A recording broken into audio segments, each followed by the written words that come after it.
আমার কাছে কোনোদিন রিক্সা ভাড়া থাকবে না, এটা দেখতে হবে এই দিন, এটা আমি কখনো কল্পনাও করিনি। আর যেই মানুষটার হাতটা ধরলাম তার অবস্থা যে এরকম দুর্দিন আসবে সেটাও কখনো আমি কল্পনা করিনি। আর এই হচ্ছে আমার সেই প্রিয় মানুষটা, শিশির। গাজীপুর একটা মফস্বল শহর, সেখানে আমার বেড়ে ওঠা। আমার বাবা এবং মা দুজনেই গাজীপুরে থাকতেন এবং আমি গাজীপুর স্কুল কলেজ সব গাজীপুরে করেছি। তো আমি সবসময় একটা ক্যাজুয়াল টাইপ ছেলে ছিলাম। আমি যখন ইউনিভার্সিটি কমপ্লিট করার পর আমি জবে ঢুকলাম। তো সেই সময় মানুষ হয় না যে জবে ঢোকার পরেই সবাই বিয়ের জন্য বাড়ি থেকে একটা প্রেশার দেয়, সেই প্রেশারেই আমি ছিলাম। আমি অলরেডি কয়েকটা মেয়েও দেখেছিও, বাট আমার মনের মতো হচ্ছিল না। তো ইন দ্য মিন টাইম আমার একদম পিঠাপিঠি খালাতো ভাই, তার বিয়ে হবে, সেই বিয়েটা হবে কুষ্টিয়াতে। আমি ইনভাইটেড হলাম, আমার ফুল ফ্যামিলি, এবং আমরা গেলাম। তো যাওয়ার পরে আমি যখন ওই বাড়ির সামনে নামার পরেই ক্যাজুয়াল গেট আপে ছিলাম। আমার গায়ে একটা সোয়েটার ছিল, একটা জিন্সের প্যান্ট ছিল, একটা জুতা ছিল, মানে একটা ক্যাজুয়াল ছেলে যেরকম হয়, গোছানো না, চুলগুলো এলোমেলো। আমি কখনোই মানে কোনো ত্বকের কোনো যত্ন নিতাম না। তো হঠাৎ দেখি যে একটা মানে আমি গেটে নামতেই একটা খুব সুন্দর রূপসী অপ্সরা একটা মেয়ে আমার সামনে দাঁড়িয়ে আছে।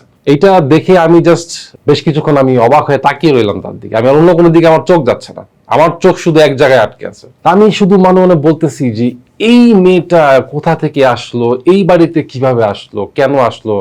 আমার কাজিনের বিয়ে হচ্ছে, বাট আমি কখনো তাকে দেখিও নাই। সে কে, সে কোথা থেকে আসলো, আমাকে জানতেই হবে। যার বিয়ে হচ্ছে আমার খালাতো ভাই, তাকে আমি যেই প্রথম কোশ্চেনটা করছি যেই মেয়েটিকে, তো বললো যে ও হচ্ছে আমার আপন ফুফাতো বোন। দ্যাটস গ্রেট, আমিও তোমার আপন খালাতো ভাই। ভালোই, ব্যাপারটা খারাপ না।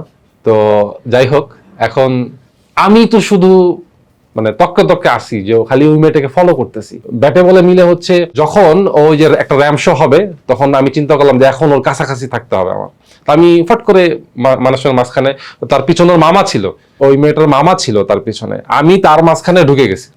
ঢুকে যে আমি তার পিছনে দাঁড়াইছি, যে আমার তার পিছনে দাঁড়াইতে হবে। আমার কথা হচ্ছে আমি দুনিয়াদারি সব ভুলে গেছি। আমার এখন এই মেয়েটার কাছাকাছি থাকতে হবে, তার দৃষ্টিতে আসতে হবে। বাট আমি বুঝতেছিলাম যে এই মেয়েটা আমাকে পছন্দ করতেছে না, করার কথা না। এত সুন্দর স্মার্ট একটা গোছালো মেয়ে, চুলটা স্ট্রেট করা, তার গেট আপ একটা ওয়েস্টার্ন গেট আপ আছে। আমি তো কিছুই না এখানে, আমি তো এখানে একটা মানে গেওয়া ভূতের মতো গেছি। তো যাই হোক, আমি বলতেছি যেটাই হোক, আমার তো এই মেয়ের মানে এই মেয়েকে আমার ফলো করতে হবে, এই মেয়েকে আমার ভালো লাগছে, এর জন্য যা করা লাগে আমি করব। তো ওই দিন এভাবেই গেল। তারপরের দিন বিয়ের দিন রাতে চিন্তা করলাম কিভাবে তাকে ইমপ্রেস করা যায়, কিভাবে ইমপ্রেস করা যায়। তো আমি তো চিন্তা করলাম যেভাবেই হোক আমাকে তাকে ইমপ্রেস করতে হবে। তো তারা সকালবেলা দেখলাম পার্লারে চলে গেল, আমি আমার ভাইয়ের সাথে তখন আমি রেডি হলাম, সুটেড বুটেড হলাম, চুলটা সুন্দর করে গুছালাম, একটু ফর্সা হওয়ার জন্য ক্রিম টিম মাখলাম, দেখি কিছুক্ষণের জন্য ফর্সা হওয়া যায় কিনা। তো যাই হোক, সুন্দর করে চুল টুল গুছায় আমি দাঁড়ালাম। আমি এমন জায়গায় দাঁড়ালাম যে আমি জানি যে ওরা পার্লার থেকে আসলে ওখানে দাঁড়াবে এবং আমাকে প্রথম চোখে পড়বে। ঠিক তাই হলো, চোখে পড়লো। এবং তার চোখের ভাষাটা আমি তখন থেকে একটু বুঝলাম যে না, সে একটু শকড। তার মানে আমি তার অ্যাটেনশনের মধ্যে চলে আসছি। তারপরে আমি সেই সময়টাতে বিভিন্ন সময় তার অ্যাটেনশন গ্র্যাব করার জন্য অনেক ধরনের অ্যাক্টিভিটিস করলাম। তাকে আমার বোনকে দিয়ে পাঠালাম যে আমাদের গাড়িতে আসো, আমরা একসাথে যাই। সেও দেখলাম রাজি হয়ে গেল, আমাদের সাথে আসলো।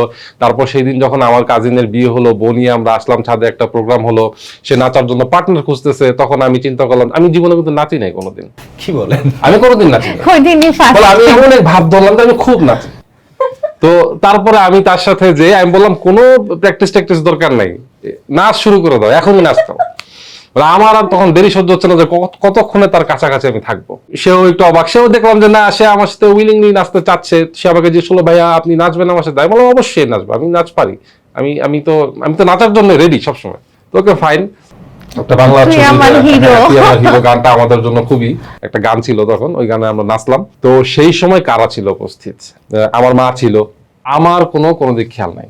আমি যে তুই আমার হিরো, সে আমাকে বলতেছে, ওইটা আমি নিজেই মানে গানটা বাজতেছে, তার চোখের দিকে তাকায় আমি ভাবতেছি সে আমাকে অরিজিনালি বলতেছে যে তুই আমার হিরো। তো আমরা নাচলাম, চোখে চোখ তাকানো হলো গানের মাঝখানেই। আমার মা বিষয়টা খেয়াল করছে। সে বাই দ্য ওয়ে, আমি পরবর্তীতে শুনেছি আমার বিভিন্ন কাজিন ভাইয়ের কাছে যে আমার ছেলে তো গেছে, এই মেয়ের জন্য আমার ছেলে গেছে, বাট সেও রাজি, সেও মেয়েটাকে দেখে পছন্দ, সে রাজি। বাট তখন তার মা ছিল, সে রাজি ছিল না। কারণ আমি দেখতে মানে গেওয়া ভূতের মতোই ছিলাম। আমার শ্যামবর্ণ ছিল, গেট আপের ঠিক ঠিকানা ছিল না। আমি যদি ভালো একটা চাকরি করতাম, বাট আছে না যে আগে দর্শনধারী পরে গুণ বিচারি, তো দর্শনধারীর মধ্যে আমি জিরো। হয়তো গুণ বিচারিত আমি ছিলাম। তো আমি তারপরে তো পিছ ছাড়ার বান্দা না, আমি ততক্ষণে আমার খালাতো ভাইয়ের কাছ থেকে ওর নাম্বারটা নিয়ে নিছি। আমার খালাতো ভাইও তখন আমাকে ফুল সাপোর্ট, আমি আছি, এগিয়ে যা, আমি আছি, কারণ আমার সে আমার ছোটবেলা থেকে বন্ধু, আমরা পিঠাপিঠি। তো যাই হোক চলে আসলাম, চলে আসার পরে আমি ফিল করতেছিলাম যে সেও আমাকে মিস করতেছে। তা আমি তাকে টেক্সট দিচ্ছিলাম, আমি এখন সিরাজগঞ্জে আছি, বাসে আসার সময় আমি এখন টাঙ্গাইলে আছি, কুষ্টিয়া থেকে ঢাকায় আসছি, আমি এখন চন্দ্রাতে আছি, অমুক জায়গায় আছি, মেসেজ করতেছি, ঠিক আছে। ও বলতেছে ঠিক আছে ভাই, সাবধানে জানি, এটি করেন। তো এরকম বাসায় আসলাম, বাসায় আসছি, এই ধরনের মেসেজ চলতে চলতে 3-4 দিন পর আমার সহ্য হচ্ছে না। আমি তখন ওকে ডাইরেক্ট বলে দিছি যে দেখো, যাই বলছি, যেটাই বলছি, সেটার মূল লক্ষ্য হচ্ছে একটা, আমি তোমাকে পছন্দ করি, আমি তোমাকে ভালোবাসি, আই লাভ ইউ। তো সে একটু ইচ্ছা করেই হোক, অবাক হয়েই হোক, যেভাবেই হোক, বা বারবার শোনার জন্যই হোক, সে আবার বলছে কি বললেন ভাইয়া? আমি বললাম যে আমি তোমাকে ভালোবাসি। সে আবার বললো কি বললেন ভাইয়া? আমি বললাম তোমার কি অনেকবার শুনতে মন চাচ্ছে? তাহলে বলো, আমি কয়েকবার বলতে থাকি। তো বললো যে না ভাই ঠিক আছে। কয়েকদিন ইটি করার পরে বুঝে গেলাম সেও রাজি। তারপরে আমাদের শুরু হলো মিশন, যে আমাদের আসলে ওর পক্ষের ফ্যামিলির লোকজন রাজি না, আমার পক্ষের ফুল রাজি। এরপরে যাই হোক অনেক চড়াই উতরাই পেরিয়ে আমরা আসলে বিয়ের পিড়িতে বসে গেলাম। আমাদের কাবিনের ডেট ফিক্সড হলো। আমি ওর পছন্দ মতো সব গেট আপ নিয়ে সাজলাম, ওই দিন বিয়ের দিন গেলাম। ওকে দেখে তো আমি আরো বেশি অবাক হয়ে গেলাম যে এটাই আমার বউ। আসলে আমি এতদিন যেই বইয়ের জন্য অপেক্ষা করছি, এটাই তো সেই বউ, এটি মানে এটাই তো আমি চাচ্ছিলাম। মানে আমার কাছে মনে হলো যে আমি আই ডোন্ট ডিজার্ভ দিস, আমি তার চেয়ে আরো বেশি মানে পেয়ে গেছি। এটা কি আসলে আমি এমন বেশি পূর্ণ করছি জীবনে যে যেটার জন্য আমি পেয়ে গেছি? তো যাই হোক, আমি তো মেয়ে মানুষ, তো কবুল বলার সময় কান্নাকাটি করে, আমি তো কবুল, আমার মনে হলো যে হুজুর বলার আগে আমি বলে দিই যে হুজুর আমি রাজি আছি, আপনি শুধু চালাই যান। তো সব আনুষ্ঠানিকতা শেষ, তো বাসর ঘরে ঢুকলাম। বাসর ঘরে যে আমি তখন আমি একটু হয়ে গেলাম, মানে একটু শাই ফিল করতেছিলাম। পরে আমার কাছে এসে বসলো, আমাকে প্রথমেই বললো তোমার কি বিশ্বাস হচ্ছে যে আমরা এখন হাজব্যান্ড ওয়াইফ? তো আমি তখন শাই ফিল করতেছিলাম, যে আমি আসলে কি বলবো বুঝতে পারতেছিলাম না। তখন আমি বলতেছিলাম যে আসলে আমার তো স্বপ্ন ছিল, শখ ছিল যে তোমার মতো একটা মেয়ে এরকম বিয়ে করবো, বাট আসলে এই মুহূর্তে এই অবস্থায় এসে একটা রুমের মধ্যে 4 দেয়ালের মাঝখানে আমরা বন্দি, তারপরেও আমার বিশ্বাস হচ্ছে না যে আমরা হাজব্যান্ড ওয়াইফ। চারিদিকে এরকম সুন্দর ফুল দিয়ে সাজানো, ফুলের সুরভ চারিদিকে ঘুরে বেড়াচ্ছে, আজ আমাদের বাসর ঘর, বাট আমার আসলে বিশ্বাস হচ্ছে না এখনো। মানে তুমি আমার হাতে একটা চিমটি কেটে দাও যে আমি আসলে এখানে বাস্তবে আছি। তো ও আমাকে বললো যে একটু চিমটি কেটে দাও, আমি তো এটা এখনো বিশ্বাস করতে পারতেছি না। তো আমি ওকে একটু হালকা করে চিমটি কেটে বললাম যে এখন বিশ্বাস হচ্ছে। তারপর ওর হাত ধরে আমি একটু বসলাম ওর কাছে, ঘাড়ে একটু মাথা রাখলাম। এভাবেই চলে গেল আর কি সারাটা রাত, আমরা অনেকক্ষণ গল্প করলাম। তারপর শুরু হলো এভাবে আমাদের দাম্পত্য জীবন। বিয়ে হওয়ার পর আমরা হানিমুনে গেলাম, কক্সবাজারে গেলাম। তো এখানে যে আমরা 3-4 দিন ছিলাম, খুবই সুন্দর একটা সময় মানে কাটাচ্ছি। আর মনে হচ্ছিল যে এই সময়টা যেন একদম থমকে যায়, শেষ না হয়, এখানেই যেন আমরা সারা জীবন এখানে এভাবেই থাকি। যখন সমুদ্রের ধারে আমরা সময় কাটাতাম, তখন মানে দুইজন দুজনের সাথে একদম লেগে থাকতাম। মানে মনে হতো যে এই যে একটা সুন্দর পরিবেশ, একটা বিশাল সমুদ্রের সামনে আমরা দুইজন সময় কাটাচ্ছি, এই সময়টা যেন অনন্তকালের হয়। যখন আমরা দুজন সমুদ্রের ধারে গেলাম, গভীর রাত, চারিপাশে কেউ নাই, শুধু সমুদ্রের গর্জন, আকাশে চাঁদ, আমরা দুজন হাত ধরে হাঁটছি, মনে হচ্ছে সামনের পথটা অনন্তকালের পথ, আমরা এভাবেই হেঁটে যাব সারা জীবন। সেই ফিলটা, সেই অনুভূতিটা একটা স্বর্গীয় অনুভূতি। এই অনুভূতিটা আসলে কোনো জাগতিক অনুভূতি নয়, যে আমরা মনে হচ্ছিল যে পৃথিবীর বাইরে চলে গেছি, আমরা পৃথিবীর ভিতরে নাই, এবং আমরা দুইজন একটা অনন্তকালের পথে যাচ্ছি, যেই পথটা শুধুই ভালোবাসার পথ, দুজনের হাত ধরে চলার পথ। এখানে সবাই অপরিচিত, শুধু আমরা দুইজনই দুইজনকে চিনি, আমাদের এখানে আর কেউ নাই। তো এইভাবেই কেটেছে আমাদের হানিমুনের দিনগুলো। তো বিয়ের পরে জীবনটা হচ্ছে অন্যরকম। যখন আমি জব করতেছিলাম, জব করতে করতে হঠাৎ করে কোম্পানির অবস্থা খারাপ হয়ে গেল। কোম্পানি আমাদেরকে স্যালারি দেখা গেল যে ডিলে করছিল, অনেক সময় দেখা যাচ্ছে 2 মাসের স্যালারি একবারে দিচ্ছে। এইটা বিয়ের 1 বছরের মাথায়। বিয়ে করলে যা হয়, মানে বইয়ের হাত খরচ থেকে শুরু করে সংসারের যাবতীয় খরচ সবকিছু মেনটেন করতে হয়। বাট ওই সময় আসলে আমার মনে হচ্ছিল যে আমার মাথায় আকাশ ভেঙে পড়ছে, যে আমি আসলে কিছুই মেনটেন করতে পারছি না। আবার খারাপও লাগতো যে আমি আমার ওয়াইফ যেই সোসাইটি থেকে আসছে, যেই পরিবার থেকে আসছে, সেই পরিবার থেকে আসা একটা মেয়ে আমার কাছে একটা জিনিস চাচ্ছে বা আবদার করছে, আমি তাকে ফিরিয়ে দিব, সেই ফিরিয়ে দেওয়ার সাহসটা আমার হচ্ছিল না। তো আমি নিজে নিজে অনেক গিল্টি ফিল করতাম যে আসলে আমি কি তাকে বিয়ে করে ভুল করলাম, যে আমি তার কোনো ভরণ পোষণ তেমন ভাবে করতে পারছি না, তার চাওয়া পাওয়া পূরণ করতে পারছি না। তারপরে আমি তাকে ওয়াদা করেছিলাম যে আমি প্রতি বছর তাকে নিয়ে ঘুরতে যাব, বাট আমি তাকে নিয়ে প্রতি বছর তো দূরের কথা, 2-3 বছরও যাওয়ার মতো অ্যাবিলিটি হচ্ছে না, এরকম একটা ব্যাপার। তো ইন দ্য মিন টাইম চলে গেল 3-4 বছর এইভাবেই। আগের চাকরি আমি ছেড়ে দিয়েছি, ছেড়ে দিয়ে আমি চাকরি ভালো খুঁজছি। চাকরি পাচ্ছি না, আমি ততক্ষণে ঋণগ্রস্ত হয়ে যাচ্ছি। আবার একটা পর্যায়ে এমন হয়েছে যে আমার অনেক ঋণ মাথার উপরে চলে আসলো। যেটা ফিল হচ্ছে যে আমি যেভাবে ছিলাম বা ও আমাকে যেভাবে বিয়ের পর রাখছে এখন আর পারতেছে না। যেহেতু আমি ছোটবেলা থেকে আমার বাবার কাছে ওইভাবে স্বাচ্ছন্দ্যে বড় হয়েছি, সচ্ছলতা সবসময় পাইছি, কিন্তু বিয়ের 1 বছর পর থেকে একটা ক্রাইসিস মোমেন্ট শুরু হলো। পরবর্তীতে দেখা গেছে যে আমি এই জিনিসটা চাচ্ছি, ও আমাকে এটা দিতে পারতেছে না। তখন অনেক কষ্ট হতো, কারণ আমি তো অভাব অনটন এগুলা দেখে বড় হইনি, কিন্তু আমার ওর জন্য মায়া হতো যে আসলে কি এটা মানে আমরা কি এটা কোপ আপ করতে পারবো কিনা বা এটা হবে কিনা। তো অনেক সময় দেখা গেছে যে আমরা ঘোরার অনেক আমাদের প্রবণতা ছিল। যখন আমরা অ্যাফেয়ারে ছিলাম, ও সবসময় বলতো যে আমি বছরে 2-3 বার ট্যুর দিব আমরা। তো আমার কাছে সেটা তখন আমাদের কাছে মানে আকাশ ছোঁয়া হয়ে গেল যে একটা ট্যুর দিব মানে এত এক্সপেন্সিভ। তো তখন আমি এগুলা চিন্তা করতাম, অনেক কিছু আছে ধামাচাপা দিয়ে রাখতাম যে থাক, একবার তো গেছি, বা এটা এখন দরকার নাই, এটা আর করার দরকার নাই। ওর বাবার কিন্তু অ্যাবিলিটি ছিল, বাট হয় না যে বিয়ের পরে মানে বাবার কাছ থেকে চাওয়ার যে বিষয়টা, সেটা আমরা কখনো চাই নাই। আর আম্মুর যে বিষয়গুলা আমি সবকিছু আম্মুকে শেয়ার করতাম। এদিক থেকে আম্মু সবসময় বলতো যে ঠিক আছে, টেনশন করো না, সবারই একটা এরকম মোমেন্ট আসে, ইনশাল্লাহ সব ঠিক হয়ে যাবে। আর তুমি শিশিরকে প্রেশার দিও না, যদি কিছু দরকার হয় আমাকে বলো। তো আমি আর ওইভাবে কিছু মুখ ফুটে মার কাছেও চাইতাম না। আরেকটা জিনিস কি, আমাদের বাঙালিয়ানার এটা অনেক বেশি হয় যে ভালোবেসে বিয়ে করছো, এখন বুঝো মানে বিষয়টা এমন। তো মুখ ফুটে আর বলতে পারতাম না যে থাক, ও ছোট হবে বা আমি আমার মার কাছে এটা বলে নিব, আমার দরকার নাই, আমি এভাবেই ম্যানেজ করি। তো আমি একটা জিনিস বলবো যে লাইফে আসলে ক্রাইসিস মোমেন্টটা সবার আসা উচিত। কারণ কি, যখন ক্রাইসিস একটা মোমেন্ট আসবে, আমি ওইটা কিভাবে হ্যান্ডেল করব, আমি এটা কিভাবে আমার নিজেকে পরিবর্তন করব, তারপর আমার চাওয়া পাওয়াটা আমি স্কিপ করে ফেলবো, এগুলো আমি শিখছি, ওইখান থেকেই শিখছি। তো তখন একটা পর্যায়ে এমন অবস্থা হলো যে আমি মানসিকভাবে খুব ভেঙে পড়ছিলাম। তো আমার স্ত্রী ব্যাপারটা বুঝতে পারলো, বুঝতে পারার পরে সে তার বিয়ের যে শখের গয়না ছিল সেই গয়নাটা আমার হাতে একদিন দিয়ে বললো যে জীবনে গয়নাগাটি আবার আসবে, সাজগোজ আর শখের জিনিস আবার আসবে, কিন্তু তুমি যদি আর কোনোদিন না আসো, একবার যদি চলে যাও, ফিরে যদি না আসো, তাহলে আমার জীবন তোমাকে আমি আর কি করে ফিরাবো? তুমি মানসিকভাবে অসুস্থ হয়ে যাচ্ছ, ভেঙে পড়ছো, ডিপ্রেশনে চলে যাচ্ছ, আমি তোমাকে কখনো হারাতে চাই না, এগুলো রাখো, তোমার ঋণ পরিশোধ করো। তো আমি সেই মুহূর্তে মোটামুটি আনুমানিক 5 লক্ষ টাকার মতো ঋণগ্রস্ত হয়ে গিয়েছিলাম। তখন আমার ওয়াইফ তার শখের বিয়ের গয়না বিক্রি করে আমাকে সেই টাকাটা আমার হাতে তুলে দেয় এবং আমাকে বলে যে তুমি নতুন করে ঘুরে দাঁড়াও। ওই টাকা নিয়ে আমি আমার সম্পূর্ণ ঋণ পরিশোধ করলাম, আমি নিজেকে আবার পরিবর্তন করলাম, আস্তে আস্তে ঘুরে দাঁড়ালাম। ইন দ্য মিন টাইম কি হলো, আমার মাটা মারা গেল, আমার মাথায় আবারও আকাশ ভেঙে পড়লো। আমি এক মানে দুরবস্থা থেকে উঠে আরেক দুরবস্থার সম্মুখীন হলাম। যাই হোক, আমার মাটা মারা যাওয়ার ঠিক 40 দিন পরে আমার ছেলেটা পৃথিবীতে আসলো। আমার একদিকে একজন হারালাম, আরেকদিকে আরেকজনকে পেলাম। তো এইভাবেই আমার চলছিল। এরপরে আমার বাবার সাথে কথাবার্তা বলে আমি আমার বাবার ব্যবসায় ঢুকে গেলাম।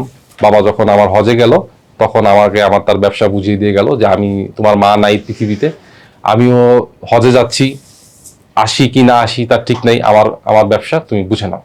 তা আমি তার কাছ থেকে আমাদের যে ফ্যামিলি বিজনেস সেটা আমি বুঝে নিলাম, আমি আমার মতো ব্যবসা করলাম। বাবা হজে চলে গেল, আস্তে আস্তে আমরা ঘুরে দাঁড়াতে শুরু করলাম। তো আমি দেখলাম যে আমার হাজবেন্ডের যেহেতু এত প্রবলেমের একটা ক্রাইসিস মোমেন্টে যাচ্ছে, সো সেখান থেকে যদি আমি ওকে কিছু হেল্প করি, আমি নিজের থেকে যদি কিছু করে ওর পাশে একটু দাঁড়াতে পারি, সংসারে অবদান রাখতে পারি, তাহলে এটা আমার জন্য ভালো হবে, ওর জন্য সেটা হেল্পফুল হবে, আমাদের সন্তানের ভবিষ্যৎটাও ভালো হবে।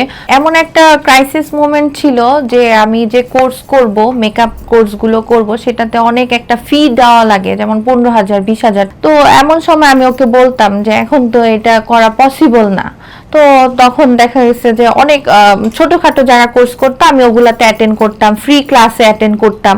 আর আমি কোর্স করতে যাব, তখন এমনও সময় গেছে যে আমি একটা রিক্সা ভাড়া বা একটা গাড়ি ভাড়া করে যাব, তো সেটাও আমার কাছে ছিল না। তখন দুনিয়াটা অনেক অন্যরকম লাগতো যে আমি তো কখনো এইভাবে চিন্তাই করি নাই, আমার কাছে কোনোদিন রিক্সা ভাড়া থাকবে না, এটা দেখতে হবে এই দিন, এটা আমি কখনো কল্পনাও করি নাই। আর যেই মানুষটার হাতটা ধরলাম, যে তার অবস্থা যে এরকম দুর্দিন আসবে, সেটাও কখনো আমি কল্পনা করি নাই। আমি তো আর এমন ছিলাম না, যে ভাল লাগতেছে না ছেড়ে দিলাম, আরেকজনকে ধরি, আরেকজন বেটার কাউকে খুঁজি। বাট আমার কাছে মনে হয়েছে যে না, আমি এই লোকটার পাশে ছিলাম, সারা জীবন থাকবো, যার হাত ধরছি, এটাকেই আমাকে জয় করতে হবে। এভাবে আমি আমার লাইফের স্ট্রাগল পিরিয়ড গুলো পার করতেছিলাম। তো যখন আমাদের সময়টা একটু ঘুরে দাঁড়ানোর হলো, মানে শুরু করতেছে, তখন আমি আর কি ওই ক্লাসগুলো টাকা দিয়ে আর কি করা লাগে, যেগুলো 15,000 20,000 এক একটা কোর্স, ওগুলো আমি আর কি করা শুরু করলাম।